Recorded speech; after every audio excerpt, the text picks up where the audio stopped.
Modify করতে হবে। কথা কি বুঝতেছেন বন্ধুরে আমার? ইমাম হাসান হুসাইনকে আল্লাহ কত ভালোবাসেন। ইমাম হুসাইন ছোট্ট ছেলে, তিনি কি করলেন, একদিন ছোট্ট বন্ধুদের সাথে খেলতে যাবে, যাওয়ার সময় হঠাৎ করে মায়ের গলা জড়িয়ে ধরল। মা গো, আমি বন্ধুদের সাথে খেলতে যাই, আমার তো আপেল খেতে মনে চেয়েছে গো মা, আমার খেলা শেষ করে আসার পরে আপনি আমাকে আপেল দিবেন।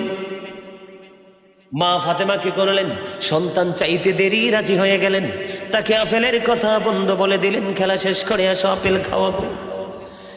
এবার বলে দিলেন, ইমাম হুসাইন খুশি হয়ে চলে গেল। কিন্তু সবচেয়ে বড় বন্ধু মজার খবর হলো রে, মা ফাতেমা সন্তানকে প্রতিশ্রুতি, মনে রাখো বন্ধু, এটি নোট করে রাখো, বাস্তব জীবনে অনেক বেশি কাজে লাগবে। অনেক গবেষণার পরে বন্ধু এগুলো খুঁজে খুঁজে বের করেছি, অনেক কিতাব খুঁজে খুঁজে বন্ধু বের করেছি বন্ধু। মা ফাতেমা সন্তানকে